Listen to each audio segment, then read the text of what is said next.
Welcome, everybody. I have a very exciting guest, Mr. Luis from Milagro. Yeah, welcome, sir. What's up? What's Yeah. up? Let's go ahead and get started, shall we? Go ahead and introduce yourself to our listeners and viewers who might not have met you before or Yeah, have. Yeah. absolutely. My name is Luis Lopez. I am your Milagro Tequila ambassador for the West Coast. Um, I represent a beautiful company called Milagro Tequila. My cultural background is from Guatemala. So kicking it off there just because representing Latinos all over Mm, the world, you know? yeah, that's awesome. And how long have you been in the role? Currently with Milagro Tequila, I want to say about 2.5 years. Okay. But overall, if you don't know this, William Grant and Sons is the portfolio which Milagro is under, and it's a fantastic company. We also carry, Hendrix, Sailor Jerry, Tullamore Balvenie, and Yeah. many other great spirits. Mm, But this is the face and charisma behind Milagro Tequila. yeah, for sure. And how did you get started in the career? Were you a bartender? I can't remember if you started as a bartender Yeah, or if you came from actually, marketing side. full transparency, Mm, I actually never wanted to be a bartender, okay. and I didn't start off as a bartender. I was going working my way through college, university, and guess what? When you go to that stuff, you got to pay your semesters. Hmm. So I was just a good old busser and a kick-ass bar back for many years, and then something clicked.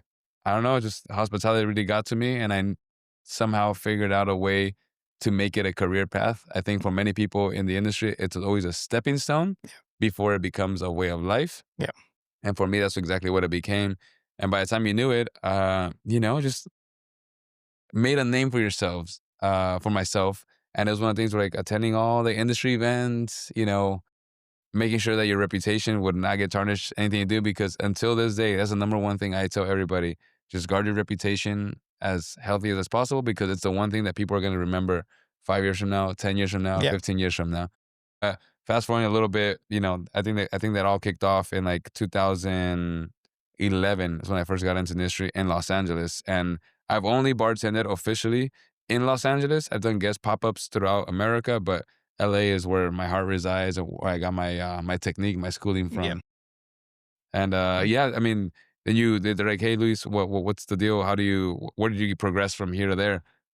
The truth, it was like a shooting star moment because if you know about the roles ambassadors, yes, you hear a lot about mm, them, but most people don't know what that role means or how it is to get that job.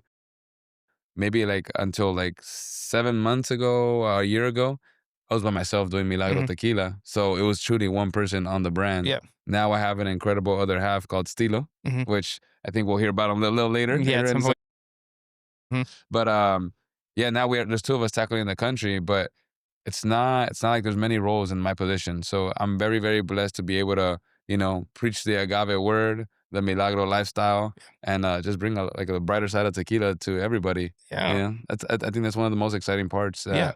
that I could think that how it progressed naturally is that before, as a bartender, people used to have to come to my bar Yep. in order to Mhm. see me, receive Mm, cocktails, receive that energy and all that. And now I get to go to them, mhm. which I think it's like incredible, Mhm. incredible. Yeah. Most people get a little depleted by talking to people. I actually get energized. Yeah. I'm just like, it's just one of those things, man. Yeah, You that's know? awesome. But yeah, but the Mm, progression is dishwasher, busser, barback, and then bartended. And naturally from there, you always want a little growth. mm, So I went from bartending to being a bar manager and then being a restaurant manager. okay. And then by the time you know it, someone reaches out to you with a good opportunity Yeah. and you don't know how to feel about it because you're like, one, what does that even mean? Yeah. Like, hey, I want to hire you to be a brand ambassador. You're like, no idea what that means. Yeah. But you're like, oh, this is what I represent. Oh, I'll give it a shot. Let's see what happens. Yeah. And then that's how I end up in this lovely position 2.5 years later now. Awesome. I mean, you could probably hear the voice and my cadence in my voice. Yeah. Feel pretty confident about the way I speak Yeah. now, but it did Yeah. not all start like that. Okay. That's it's like a true relevance to that because Yeah. people So see me and they're like, "Oh, Luis, you're really good in front of the camera. yeah. Oh, you're really good in front of the mic." Yeah. Yeah, but you learn how to do that. Yeah, you definitely learn how to get better as with practice, especially Absolutely, doing this stuff, yeah. absolutely. There's Yeah. always going to be a hesitation. And the only thing I Yeah. can say is, if you put it in practice, you do it over and over, you'll be fine. Yeah. Eventually, I can't tell you when, but you'll be better. Yeah, for sure. Practice makes perfect. Yeah, That'll be helps the out theme of the day. tremendously. Sure. So taking a step back kind of to where you started, so what got you into busing? Was it like, I just needed to get a job and start making some money? Is it Um, you know what? Like, busing started because I was part of the cadet program which is Okay. part of the LAPD Yeah. in Los Angeles. I've just been always a very competitive person. Not really, I just joined because I wanted more physical Mm. activity, but I ended up being a very good leader in that whole Yeah. role. And I told at the time one of my very good friends, I was like, "Hey, if there's any opportunity to get me into the nightlife, I would really appreciate that Mhm. because I need to make some money in order to pay for, for the university." Yeah. A few months down the line, he called me. He's like, "Yo, drop everything you're doing. Wear all black. Show up to this bar in Hollywood, Mm. and it's gonna be your first day." Okay. And I was like, "All right, well, I think it's Yeah. it just became a need. That's what Yeah. it was, a need. A need to be able to put like a little gas in the tank, Yeah. buy a little fast food here and there. And most importantly, man, I don't know how it is nowadays, but like a book in the university was like for engineering was like $400 a pop. Okay. So, Yeah. the semester was like you understood that's like, oh, that's like 8 grand. The books, man, that really got me. But beautifully Yeah. enough, when I started off as a busser, back in the good old days when you used to get paid cash, cash, Mhm. cash, cash, Yeah, yeah, the everything, cash is like everything. your Yeah. shift and Yeah. your tips. Yeah. I mean, as a busser, made decent money, Yeah, for sure. So I was like, okay, this is a healthy lifestyle. And number one thing, I never had a schedule. Okay. I was always like the so-called Okay. on-call buster barback, and it worked perfectly for me because it was something that I didn't have an obligation to, but it allowed me to support myself and other necessities around the household, which is it worked out perfect for me. Yeah, for Yeah, sure. and That's that's awesome. how it came about. Literally, just a need to like not want to burden my parents Yeah. with what is a tuition Mhm. of universities because still till this day, I have a lot of friends that, still owe money Yeah. on that, and it stacks, man. It Yeah. stacks. Number Yes, one it's thing, pay your credit cards. Pay your credit yes. cards, Make no sure you interest. stay on top of your finances is one. Yeah, it's Yeah, a for sure. massive Yeah. one because Yeah. it's living debt free is a different way of living Yeah, than for with sure. debt.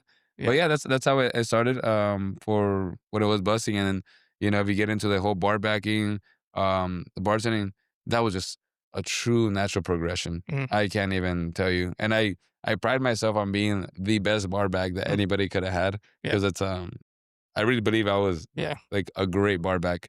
But nowadays it's a whole different world. Yeah. But that's how I started in the beginning, and I'm happy to say I'm very happy I bust and I bar back because it allows you to understand every restaurant bar that you walk into.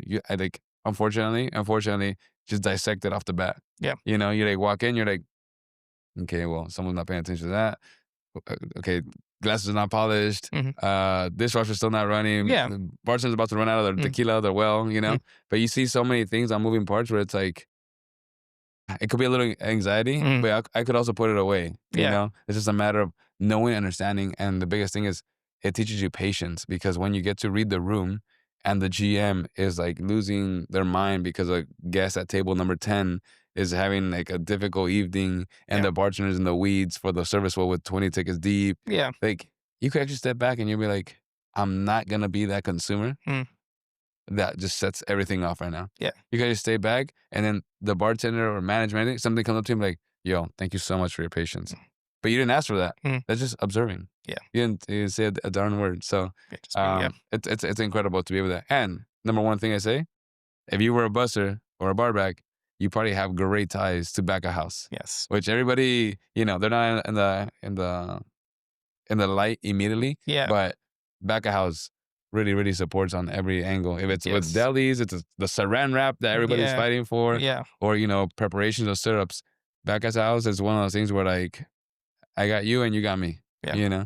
So yeah, but the natural lead up is definitely like didn't know I was gonna be in this industry at all. I mean, I would have probably taken a different career path, but slowly but surely got pivoted up to here to the point where like I still, I think I need like 6 credits to be a what is it, mechanical engineer. Yeah.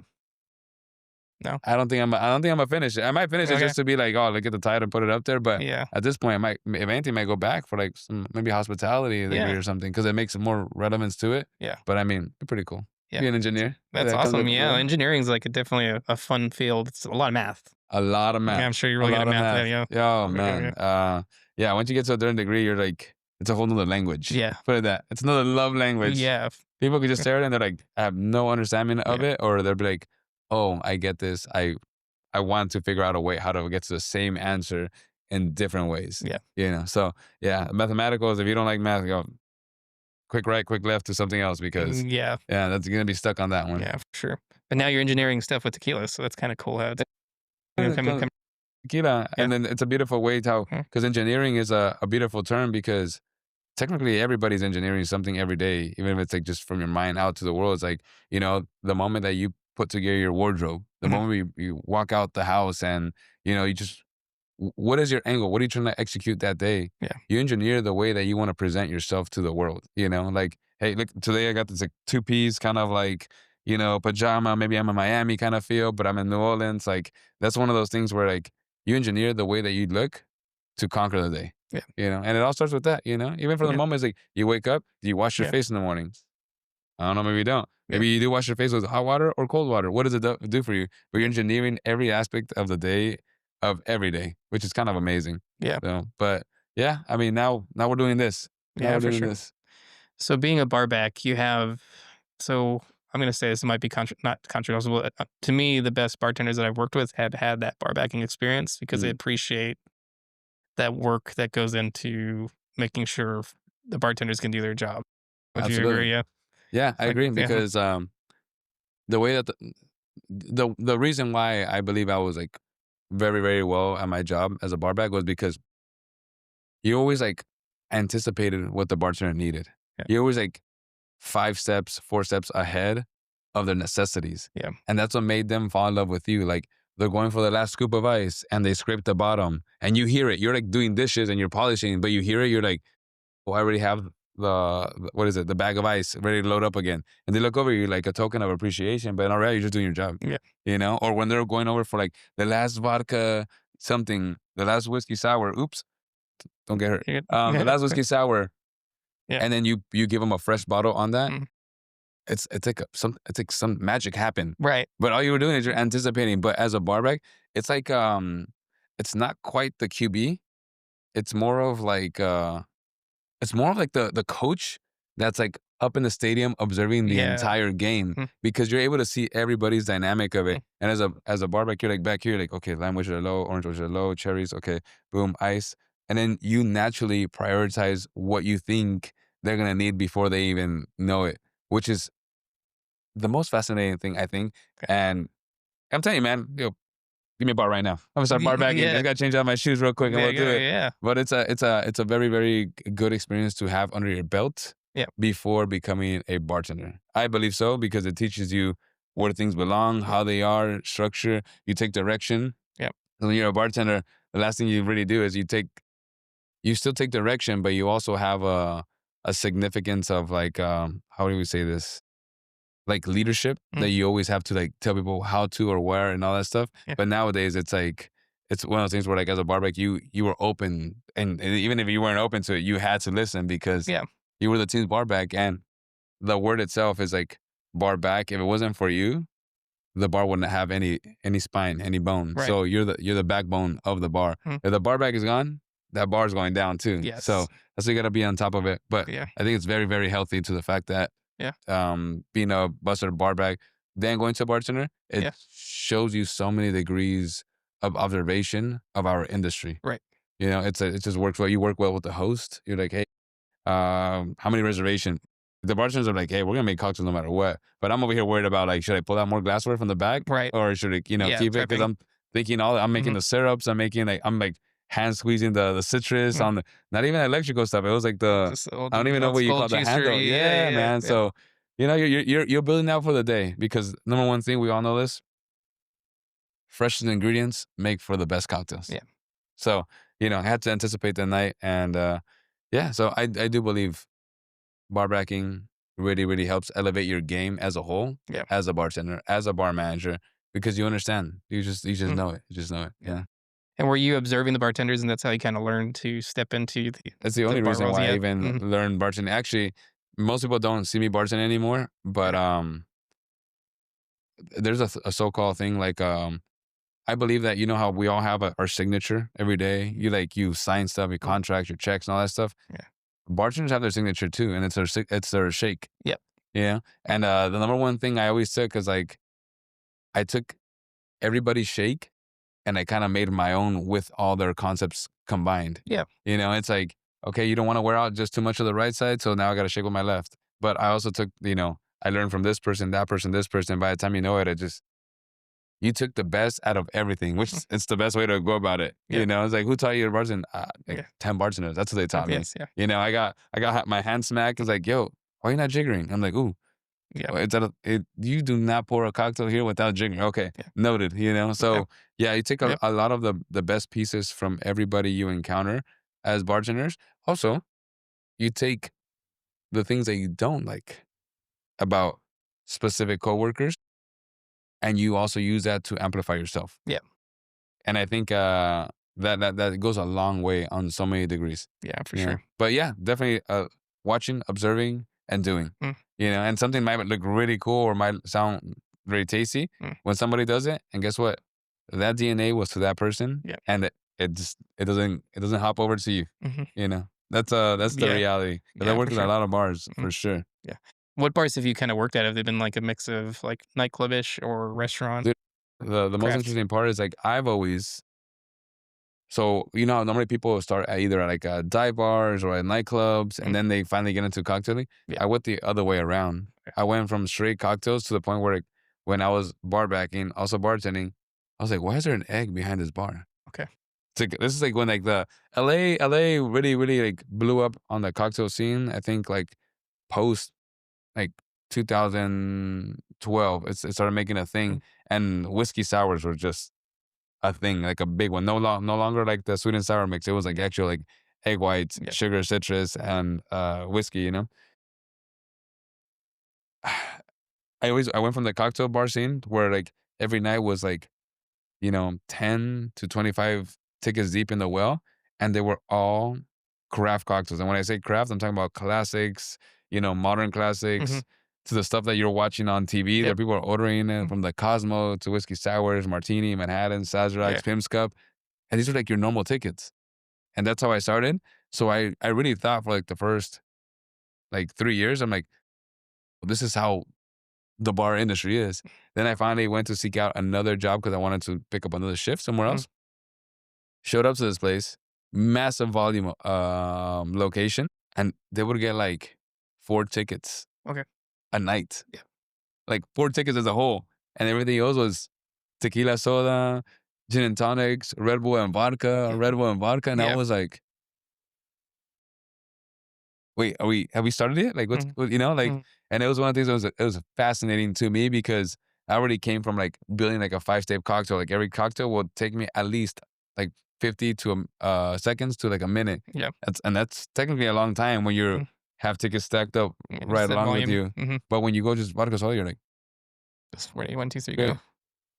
Yeah. Tequila soda, great. Yeah. Shots, great. Yeah. You're like, dude, I just rang in $150 in like 30 seconds. Yeah. It blows your mind. And Mm. then that's like a high speed, like a volume scenario. Mm. And then you have like the whole other dynamic where it's like uh, a dive bar, where it's like dive bars could be really busy too, but Yeah. I think they just weren't, they're not nightclubs. So the music is not just blowing up and people are not like raging in there. But it's one of the things that you have more of a consistency, but also simple. I'll take my Vienna shot. Yeah. I'll take my old fashioned, and no one's complaining about the ice. Yeah. People are just like, yep, I'll take that. Cherry, great. Make sure it's nice and bright and red. Yeah. Cherry. No maraschino cherry. You get like a good old classic Yeah. red cherry in It's there. the bright red ones. Yeah, Yeah, yeah. but that's how the natural progression was for me personally. Okay. I went from so craft cocktails to high end cocktail bars, and then finally to Just the dive bar the scenario. classic dives. Yeah, That's which cool, is okay. I guess it's a total flip around because people want to naturally progress and go the other way because you're learning. So from dive bar, you only have to know what the basics are, and Yeah. then you go up and up and up, and then it gets more complicated. So when I went the other way, maybe some of my coworkers where I worked at the other places were like, "Please calm down. Yeah. Like you're taking this shit too serious." Yeah. But at the same time, it was like, it's not that I was taking it serious. It's just Mm. like this is the way I was taught. Yeah. They're like, "Whiskey sour, where's the eggs?" They're like, "Eggs?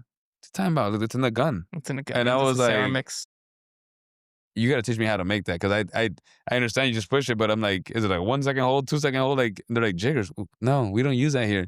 And so it flipped my whole training upside down, and Yeah. I was like, I was open to it, but it was just like, well, I gotta be retaught on this, Yeah. because I don't know, like, it's like before, like, people, if you're in the industry, you know this, but you always count in your head. You always have like numbers that your 1 ounce, your half ounce, your 2 ounce, but when you don't practice that, if you don't have your jigger, it's kind of like literally a free pour, Yeah. and that's why it's just kind of like, well, that was 2 fingers, 3 fingers, 4 fingers, like it's a totally a thing, Yeah.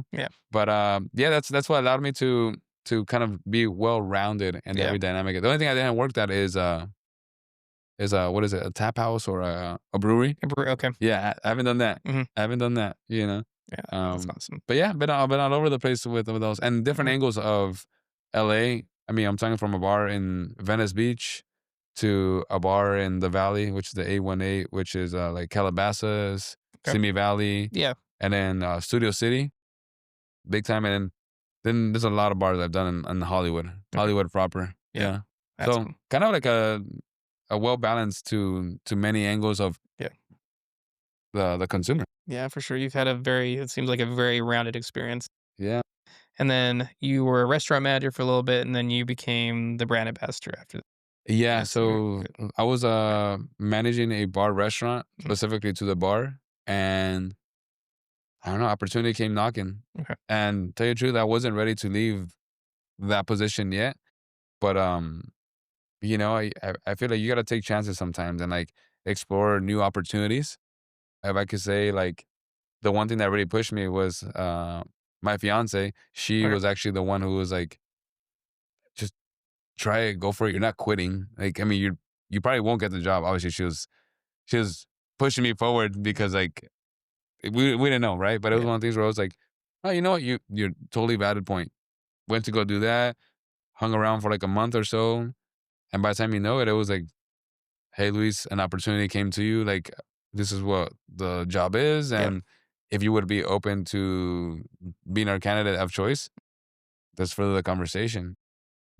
Yeah, that's how I not got out. That's just how I got out from just behind one singular bar. Because at that program I was doing, I was still like maybe halfway through launching the latest cocktail menu. Mm, That was gonna be like the cocktail menu that I left there. yeah. It was very intricate, very creative, super like complex. Mm, Because it was actually, it makes perfect sense.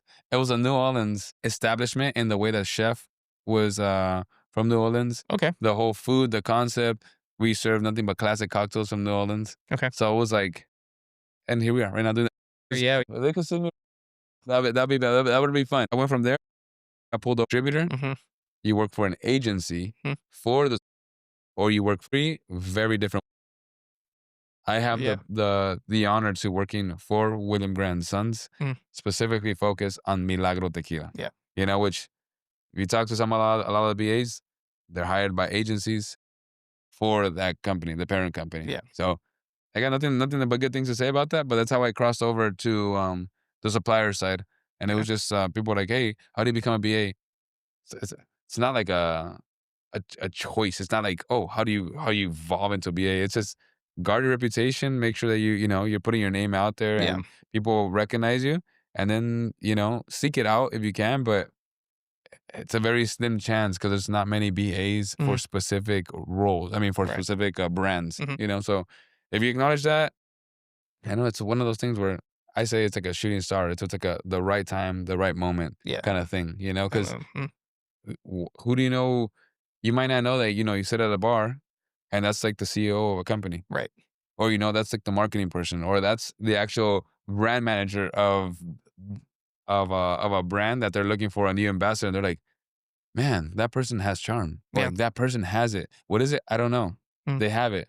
And they're like, and you get scouted. yeah. That's what it is. Always be on the lookout because you get scouted. Like same thing with modeling. Like you be walking the street and you got your nice groove on, and you're like, man, that is a great looking man. That's a great looking woman. And Yeah. you get scouted. Mhm, Be like, and it's just take the opportunity if you want, if you can, be a little open. Obviously, do a little background research, make sure it's official and it's like Yeah, nothing scammy nothing going on. scamish. Yeah, But at the same time, it's a beautiful place to be in right now. So right now, currently as the Milagro Tequila West Coast ambassador, yeah, it's a great place to be. yeah. Yeah, For sure. And so a lot of what the role entails is more like trade engagement, right? Or like a advocacy. lot of yeah. Yeah, Mm.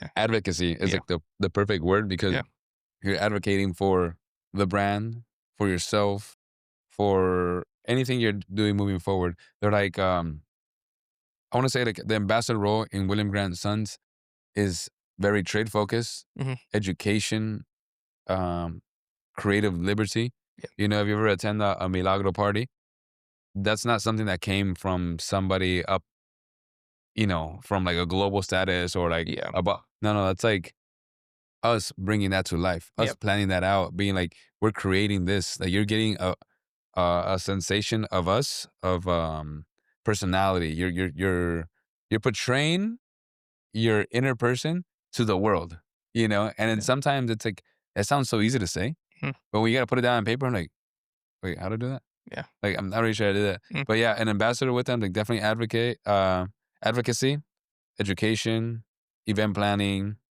budgeting. It's a very important one. yeah, Keep your yeah, finances in yeah, line. Don't get credit card debt and all that stuff. yeah, And let me see what's the other one. Oh, and making sure that like you actually enjoy people, mhm. because that's one thing for sure. You're gonna be day in day out. Just to be in the face, right? Yeah, Yeah, it's like it's just part of the game. And people are like, oh well, you're not working today, right? The moment you sign up to be an ambassador for anything, it could be an ambassador of like this camera stand. What do we yeah, got here? Orbit TM. yeah, The moment I leave the door, it's one of those things where like I become that. yeah, It's like people don't unsee it. They don't see, oh, it's Friday today. You have a yeah, day off. No, yeah, it doesn't happen like that. So you walk out the door, mm, that's it. Game on. yeah, Lights always on. yeah, It's the camera ready shot, ready to go.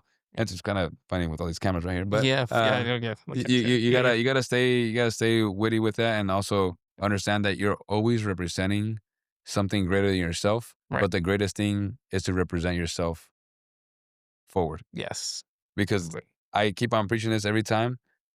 Brands are amazing, and I love the brand I work with, but people learn how to fall in love with brands, but only because they fall in love with the person first Yeah, who represent it. yeah, So people before anything, and the rest is one of those things where yeah. it's gonna be what it is. Yeah, for sure.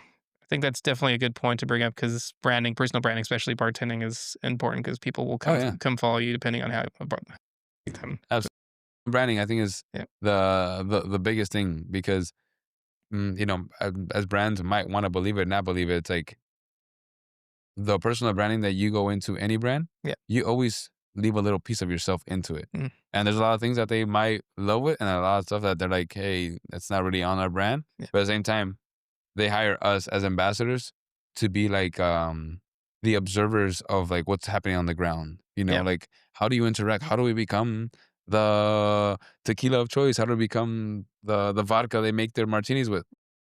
Well, how to become that? It's like give people a real touch, a real feel to what it is, and give them something that they could relate to. yeah, Don't give them a bottle. They'll be like, yeah, better price here. Like, why am I gonna do that? yeah. Being able to like touch someone, be able like to like touch their soul, and being like, oh man, I remember Luis. Oh yeah, yeah. Didn't he work for Milagro? Yeah. Hey, why don't we carry Milagro? What's going on? Yeah. Like you bring that excitement Yes. to it. So it's definitely. But I could only speak an ambassador role within William Grant Sons Mm, because yeah. other company cultures, other companies that have ambassadors Mhm. might have a different Right. like objective yearly, might Yeah. have different goals, Mhm. and the role might be completely different. Yeah. That's one thing I got to put out there That's a because very good point. yeah, Yes. Yes. don't be like, oh well, Luis said this, and I only do this, but now I have a sales job, and I'm like, well, you Yes. technically are an Yeah. ambassador, Yeah. but you're on the commercial side. Yeah. You know, That's very important because each brand and specific companies have and agencies have the brand ambassadors, yeah, but of their course. role might be more sales driven versus where yours is more advocacy One hundred driven, percent, right? and it's I Yeah. think that's like a I think that's what makes us stand apart Yeah. within William Grandsons is that like that stand apart situation with advocacy, Mhm. and it's very very true, and it's the only big brand I've ever worked for, and I say big because I mean it's a pretty we have a Yep. large portfolio, Yep. but it's one of the last few standing brand ambassador programs that Yep. really, really, really allow you to be like what it was so called like an ambassador, which still stayed true to like 10 years ago. Yep. You know, now if we get into that whole conversation of Yeah. other companies doing what they do, the role just means something else. Yeah. It means something else. Yeah, for sure. Cool. Let's talk a little bit more now about the West Coast and kind of your hub and what you cover. So, The West Coast, yeah, yeah. talk to me. So you travel a lot, Yeah, and you've seen a lot of bars. a lot of bars. What are the trends that you're currently seeing now in within the West Coast region? Honestly, Yeah. if, like nowadays, it's just the biggest topic of trend right now Mhm. is like keeping it simple. Yeah. That's like honestly like even keeping it simple might mean classic cocktails on the menu for one Yeah. bar. Keeping it simple might be like we have 5 versions of a margarita, Yeah. and then we're really good at our wine and beer. Yep. Like the trend, and I speak to specifically that on the LA, but the West Coast has, when you say West Coast, East Coast, you understand that no city is the same in the way that people drink, in the way that people weather. Mm. Weather makes you consume differently. Personalities, like, but the West Coast specifically, it stays normally like hot to amazing, like comfortable. So people are really on this agave kick. Yeah. And right now it's a nationwide situation. But the biggest trends has to do who your bartenders are, because post pandemic we lost, as much as we don't want to believe it, we lost a lot of like leaders Mhm. in our industry, the Yep. ones that were teaching other bartenders how to Yeah. be so-called bartenders. So now you have a lot of people that just like kind of like clock in, they're bartending, and they clock out. Yeah. And it's like if you choose anything outside of their cocktail menu, it might not be what you expected. Right. But you can't blame that on anybody. It's just like what happened post pandemic, Yeah. So it just depends. Like for example, I go to Texas. One thing I will always get in Texas that I will never order anywhere else: a ranch water. Mm. Because when you go to Texas, you get a ranch water. Yeah. And the way I've learned it, I'm like, okay, tequila, soda, hints of lime, and salt on the rim. Yep. Yo, that's not amazing. Try to Mhm. get a ranch water in LA. Are they putting sugar and some other stuff in it? Oh man, Yeah. you're gonna get like a ranch water like, so tequila soda with a lime? Yeah, tequila soda with lime. You get tequila soda with And the a lime lime. wedge. There's no one That's will funny. ever saw the rim on that. No, you Yeah. won't get like you gotta give them the breakdown of how to. Yeah. It's like, okay, tequila, soda. Can I get a little bit of lime juice in it? Yeah. Okay. Salt? Oh, we should have told me that from the beginning. Yeah. I mean, it goes hand in hand with that. So the ranch waters for Texas, LA, I want to say like everywhere, but margaritas and palomas. Mhm. That's like this just a thing that's booming. Palomas with reposado Mhm. tequila. That's Mhm. just exploding. That's a trend right now. Yeah. Or might be something I'm just making up on the spot right now, Yeah. but it's still a trend. Yeah. Espresso martinis Yes. with añejo tequila Oh, yeah. or a reposado. Mm. Don't do with the blanco. I feel like it falls a little thin on like the viscosity and the texture of it. Mm. But espresso martinis is definitely I can a route to go nowadays. definitely agree to that one too. 'Cause Yeah. I get so many requests for reposado espresso martinis. Oh yeah, Yes. Yeah. reposado is like Yeah. it's anything you could do with the blanco, Yeah. you could do it better with the reposado. Yeah. Like it's just a plug and play scenario. Yeah. And what's some other trends?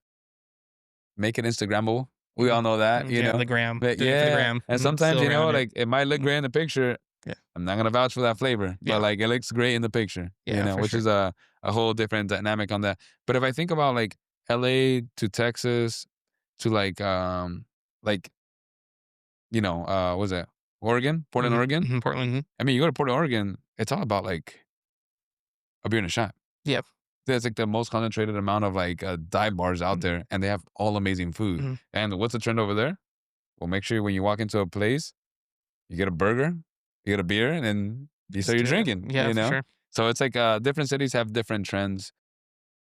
The ones that I at least I've kept up with is at least people are starting to once again use fruits, vegetables that are in season. Yes, the seasonality. Yeah, that's Okay. like a big thing Mhm. that stays in tune. I don't know. Right now, people are on a very big like what is this like a ginger kick. Mhm. They're making a lot of like ginger cocktails. Yeah. Like the health benefits of things here and there. But Yeah, I think ginger is like a big, big component out there. Yeah. And trends vary from city to city. Yeah, That's all of I can course, yeah. say because it's Mm, like I'll speak right now and be like, "Oh, that ain't true, Luis. yeah. What do you think about this?" And I'm like, "Ah, well, I'm just generalizing, you know. Mhm. I don't want to get me in harm's way. Yeah, for People are sure, judging me yeah. on." I mean, like each city, like even here in New Orleans right now, like the trends are probably different than Houston or Oh LA, yeah, right? Like absolutely, people drink different. It's based on who's here. 100%. Yeah. And I mean, can't see this, but like the condensation that builds on these windows Yeah. make you drink different outside than you will Yes. be Yeah, inside. You know, exactly. out there you'll be like, "Yeah, I'll take a pina colada that's out of the slushy machine. Why Yeah. not?" Yeah. And here you're like, "Ooh, the AC is blowing." Guys, the AC is great in here, just so you know, all right? Yeah. This is like you would be in here like, "Oh, I'll take something neat." Mm, Outside, you ain't drinking nothing neat. It's mm. so hot out there. So even the trends from the establishment to Yep. establishment change, you know? But yeah, there's too many revolving trends. I just know that we're on a different Yeah. schooling right now on For bartending. And let's talk a little bit about LA because you said you worked in the different areas. So what was LA drinking at the time when you were working in Hollywood and working in the Valley and working in Venice Beach? What Mm. obviously it's different subsets in each of those Different areas. pockets Yeah, right? of Yeah. LA City for Yeah. sure. I mean, if I went into like Yeah. where I worked at originally Yeah. was definitely craft cocktails. Mm, People would just They were just craft cocktails. That's all they drank. mm. That's all they drank. And it wasn't because they knew the craft cocktails. It was just that the place had been so highlighted for craft cocktails Yeah. that you got the cocktails on the menu. And then you would hear somebody like, oh, they make the best old fashioned here. Obviously, everyone at some point says they make the best of something, you know? Mm, But Studio City was definitely craft cocktails. Venice Beach, that was a situation where you had every different walks of life. You guys know where like the Venice sign hangs? mhm. Like the big old Venice Yeah, sign? that big sign. Mhm, So the bar mhm. was down there. Okay. So you have a Yeah. lot of tourists. Yeah. And when you say tourists, the most comfortable thing for them is something they know. Yeah. So they're like usually a beer, and they're like, well, they look at the cocktail and they look at the ingredients, and they're like, oh, I know I like mint and lime, and they'll order that. So um, it was just completely different Yeah. dynamics because like every city, you live in a different pocket, you work in a different pocket. It offers you a different approach of how you receive people. Right. You know, you're not gonna put like a $22 cocktail on Venice Beach. Yeah. Like tourists will be like, where are we? This is Yeah. way too expensive. Right. But you could do that like in Beverly Hills. Mm. But I also bartended in Beverly Hills, and like a $22 cocktail, like Yeah. here's Yeah. my Here you go. Here Amex, you go. take Yeah. it. Take it. You know, Yeah. yeah, like it doesn't even Yeah. matter. Like the tab, Mr. Ramirez, your tab's just approaching $1,000. They're like, I didn't ask you. Well, Yeah. okay. Yeah. Go keep the Yeah. tab rolling. He's like, Yeah. and I'll take a bottle of champagne. All right, Yeah. well. There And you go. Venice Yeah. Beach, you go, it's $50 for two cocktails. Can I talk to your manager? What is going Yeah. on? Yeah. So, you have to really understand your clientele. Yeah. But that's a very, very, very important thing for everybody to acknowledge is like Yeah. from dive bars to cocktail bars to like speed bars Yeah. to nightclub to day drinking to night drinking. Yeah. It's all very, very different, you Yeah. know? But yeah, most of the bartending, all the bartending actually happened in Los Angeles. Mhm. And I touched different cities. LA is way too big. That's why everyone owns a car. Yeah. And that's why I don't know. You go anywhere from the beaches to the mountains to the desert in all in a matter of 2 hours within itself. Yeah. So it's pretty exciting stuff to be Yeah. able to do. That's cool.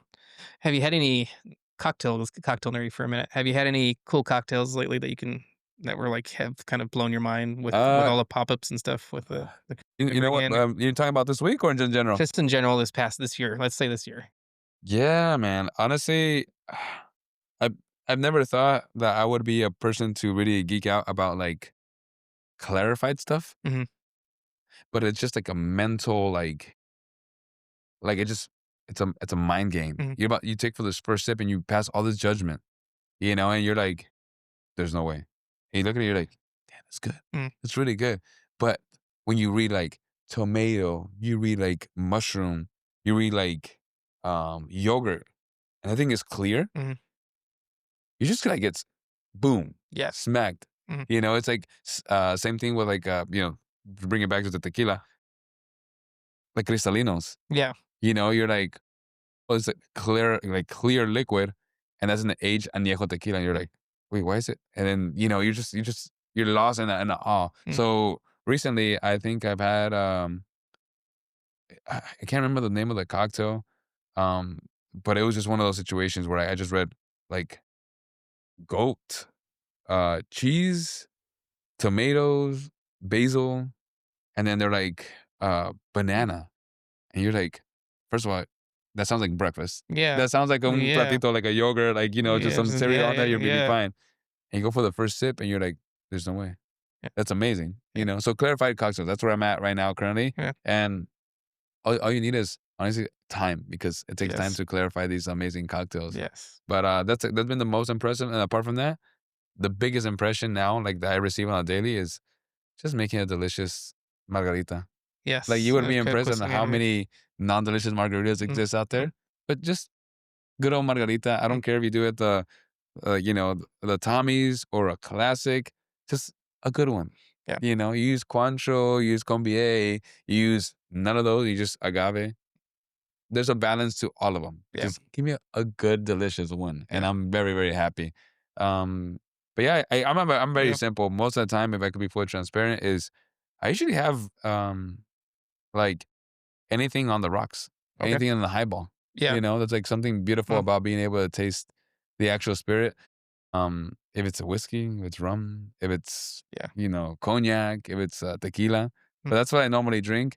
Or if I ever sit at your bar, do one of those things and I order for a cocktail, I'm being adventurous. I'm yeah, being adventurous because I like to keep it very simple. yeah, I'm that same person that will just be like, "Yep, on the rocks is fine," yeah, and you could hold the fruit. mm, You don't need it on this. no But fruit, that's I think that's one of the most impressive things right now. Just a great margarita and clarified cocktails right now. yeah. It's a massive, massive, massive thing for me. Do you have a preferred margarita build? Do you prefer a style of margarita, or do you just Um, equal opportunist when it comes to that? like there's I think you have like layers of that because Mm, I personally have found that I enjoy truly the one where it has like a kiss of a triple sec. yep, just like a Yeah, splash. and then like Mm, a splash of agave okay, because I like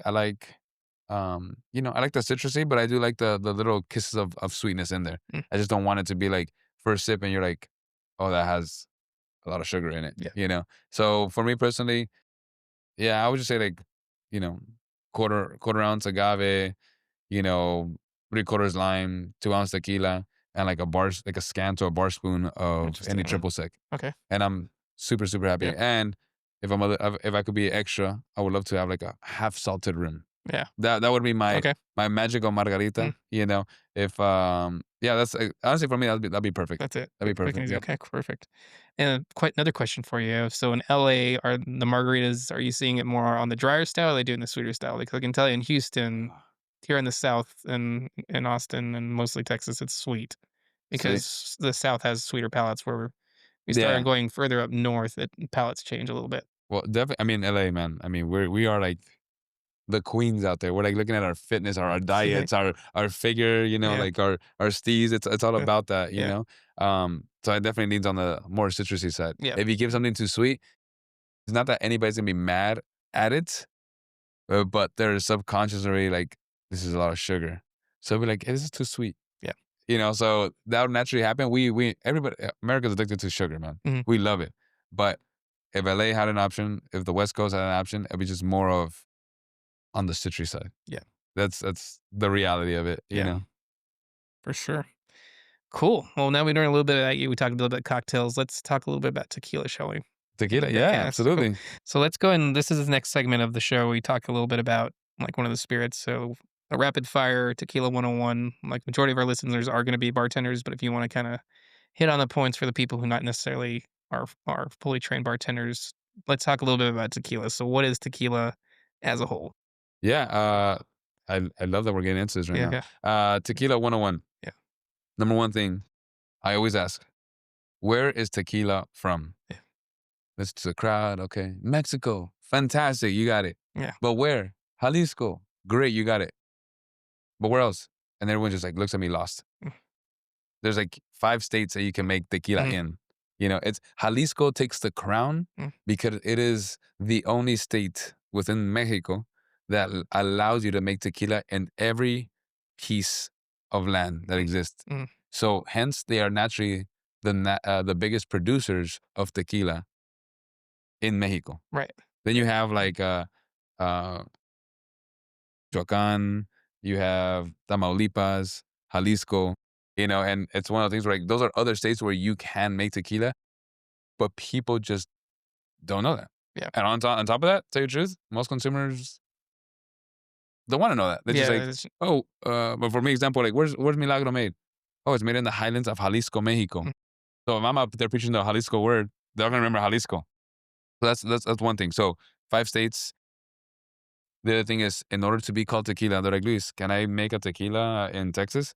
And I'm like, well, technically, you can make something that is an agave distillate, it is still, yeah. but you can't call it tequila because it has Mm, to be made in Mexico, it has to mhm, be bottled in Mexico. mhm, And on top of that, I'm pretty sure the CRT won't certify you if you make it over yeah, here. You call it tequila, yeah. and we'll see how your business go. Yeah, We'll see how your yeah, business goes. But yeah, there is a such thing as an agave yeah, distillate, so that's another thing. You have to be from Mexico itself. Another massive thing is in order to be called tequila, you have to be made out of 100. No, no, you don't have to be made. You have to use blue Weber agave mhm, in order to make tequila. People were like, "Oh, Luis, but how about this other agave and this other agave?" There's over like 200 rolling species of agave, yep, but mm, the blue Weber agave is the only one that we use for tequila, mhm, and that's the one we use for Milagro Tequila, mhm, blue Weber agave. yeah, I know we all like know the other ones. Just know that there's 5 categories right now that exist within yeah, the agave world, which is obviously tequila, mm, mezcal, bacanora, sotol, and raicilla. yeah, These are other categories that exist in there. yeah, But bringing it back to tequila, you also have to distill twice. That is just a law. That's a complete law. mhm, Number one rule here too is speaking to the audience, speaking to y'all, is blanco does not have to have an H statement. It mhm, just could be straight off the still. Reposado has to be a minimum of 2 months in order just to be called reposado, just like as a category. yeah, And in order to be called añejo, you have to be a minimum of a year. okay, So you could play with those age ranges, and I actually get like surprised of how many people don't know that. mhm, But then again, it's like, why should you know that? Like usually, like, oh, I like my reposado, I like my añejo. yeah, But the age statement is 2 months for reposado minimum, and then yeah, a year for añejos, mm, which is a very very big statement. And let me see. Oh, you also have in the tequila making business, regions make a tremendous mhm, difference. You're talking about altitude, you're talking about climate, mhm, soils, nutrients that come from the soils. yeah, You have a volcano over there. You have a lot of iron over there. It's gonna feed the agave plant very different, yeah, and when it cooks, it's gonna taste a little different. So um, you have Los Altos de Jalisco, and you have El Valle. You might hear this of like the highlands and the lowlands. I want to tell everybody this: don't use the term lowlands. There's nothing low mm, about El Valle. I mean, you're sitting at about like 3,000 feet of elevation, you're still so pretty high, it's yeah, it's yeah, not very low. yeah, We just adopted that terminology from the single malt scotches okay, okay, to be attractive to the American consumer okay, when people didn't want to drink tequila mm, like 15 years ago, 20 years ago. So we just use that terminology and all that. But if you want to sound, like you're on your game, say Los Altos and El Valle, the Valley. You can say the Valley. People would really respect that. yeah, What's some other like things? Oh, just know that every time you look at a bottle, I don't care what bottle it is, the bottle speaks to you. If it says 100% blue agave in the front or 100% de agave, mhm, it's made out of yeah, 100% from agave. You take the percentage, multiply that times two, that gives you your strength, your proof. yeah, That's super exciting stuff. And brands like, for example, Milagro. Milagro means miracle. Um, you might get into a story like, oh, why is this called El Jimador? Well, the Jimador is the person who chops down or yeah, harvests the agave plants. Fantastic name, Jimador. yeah, You have an Altos out there. You're mm, like, well, why is it called Altos? Because it's harvested from the, that's the highlands islands, of mhm, Jalisco, Los mhm, Altos. So a lot of cleverness into it, but yeah, I think that's like the basic 101 on tequila in a yeah, matter of like 5 minutes, I think. yeah, So, there's a lot more to learn, but keep it crochet for this. I don't want to yeah, bore you for out too much. the one question I had is on the aging, is there any specific oak that is allowed, or is it pretty much any kind of barrels they can use? You can use pretty much for the majority of it, we use like the category uses ex whiskey barrels. Yeah, Because when you're making whiskey, you're only allowed to use it one time. okay, And then, yeah, mhm, brokers do their mhm, deal in the back end. But mhm, Tequila World has been a great partners with the whiskey for yeah, that reason. But you could make a sherry one, mm, you can make a French oak one. New American Oak. Mhm. Like you could really play with it, but I think for the consumption rate that's happening in America, you definitely stay streamlined with X whiskey barrels Yeah. for the most part. Yeah. Mhm. Also costly. I mean, barrels are not cheap. Yeah. Barrels are not cheap. So you're trying to buy new oak. I mean, it costs you. Yeah, I was gonna Yeah. say those barrels are expensive. Yeah, Yeah, very, yeah, very yeah, yeah, for expensive. sure. But for the most part, yeah, Yeah. just ex whiskey barrels. It's what like the industry most utilizes. Yeah, Yeah. for sure, and then what is, I know what CRT is, but what is what can you explain what the CRT is? Like, and Yeah. that's a big one with And this is tequila, like, yeah, like, just a brief little it's yeah. consejadores, reguladores de tequila. So it's like the tequila regulators. This is when like the song comes down, Yeah. regulators. But yeah, they're pretty much the ones that help oversee the production of tequila, make sure they're being ethical to the laws and the standards of what it is to make tequila. Yeah. So you probably will never see them because they're always on the back end, but they're the ones who making sure that the barrels are not being tampered with. They're making sure that the distilleries actually putting what they're saying into the Yeah. bottles, make sure the labeling is accurate. They'll test the actual product, like through alcohol content, make sure Mhm. that it says 40% is not crossing into America with like 42%. Yeah. It's true to that. But the other people like yeah, you don't see, but it's pretty much the Mexican government just regulating Yeah. the way the path of how tequila can and should be made. Yeah. Yeah. Yeah, for sure. Consejadores reguladores de tequila. Yeah. Yeah. And So it's also on the label of the bottles too, right? So the yeah. CRT label is and You then know the what? number. I might be I have to stand corrected on this. All the bottles in America that I've seen have a CRT label behind them. Mm. In Mexico, that's a whole nother game. Okay. So if you Mm, go over there and mm, you pick up a bottle and you don't see the CRT, I don't know how to okay. further that conversation, but it's Yeah. like I've seen that. It's a give and take. I don't know if it's an immediate like need or necessity in order to cross into America. Mm, CRT is definitely involved in a lot of things. yeah, that's The thing interesting, too is okay. like the nom number. Mhm. When you flip a bottle of tequila, you have a nom number, which is pretty much their numerical address, and you just type that into Google, and it should take you Pop to in. where the distillery is at. Mhm. And it's like us is 11:59, I believe. Let me see how good I am. Yeah. Ooh, 15:59. 15, I okay. got just check That's myself. okay. 15:59. Okay. So 15:59 is where Milagro Tequila is made. Plain and simple. Not all brands have their own distillery. So some Right, yeah. distilleries work out of other distilleries, and that's Yeah, completely fine. yeah. It's just a matter of like, just googling it, searching it. Yeah, and then it lists it there, it's all transparent, Yeah, especially on yeah. the website now. But yeah, the CRT is definitely the regulators Yeah, in the government form for Mexico. yeah, for sure. Yeah.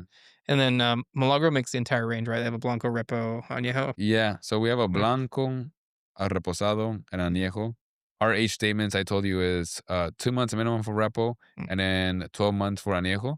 okay. With Milagro, we have a non-age statement Milagro silver, and then reposado is 4 months, Yeah, and then our añejo is 14 months. okay. So that's like we just do a little 2 months further Mm, to keep it exciting yeah, on that end. But yeah, yeah, we have a blanco reposado añejo, and soon to come something exciting. yeah, awesome. Soon to come. That's exciting. Yeah. Awesome. Well, thanks for coming out. I appreciate you joining us today. Yeah, I of know here course. at Tales, we're here at Tales, so it's exciting for the beginning of the week. You didn't We know know we're at 12 Tales of the yeah, Cocktail I know, yes. 2024. Yes, 2024. Awesome. Well, where can people follow you? Where can they follow you if they have any questions That is on a fantastic Instagram? Yeah. question. What is it? Oh, Instagram. Instagram, That's a yes, move yeah, nowadays, yeah, y'all. You yeah, gotta stay in Instagram. tune. Yeah, If you're on Instagram, my Instagram handle is chicharrones con limón. If you don't know that, just Google it. You'll figure it out. But make sure you spell chicharrones with two R's. yes. People like to type it in and one R, but it's chicharrones con limón. That's on Instagram. And apart from that, if you see me at a bar, if you see me anywhere, actually, just tap my shoulder, say what's up, and always be with receiving open arms and with a margarita, because Yeah, for sure. that's just the way that we get down with Milagro Tequila. Yeah, for And sure. on that note, thank you also for having me Yeah, on the show. of course. I think I went from like this to like this to Yeah, like, damn, I yeah, feel like just I'm we're just just kicking chatting. it, Yeah, man. yeah, we're just chatting, having a conversation. Yeah, Yeah, it's kind of amazing. And thank you yeah, for having me on there and yeah, for sure. representing LA and the West Coast for sure. Yeah, for That's the way sure. we get And down with definitely, it. we'll get you back in once we start season 2. Ah, thank you, Yeah, Baba. to talk about it. Appreciate it. No Awesome. doubt. Cool.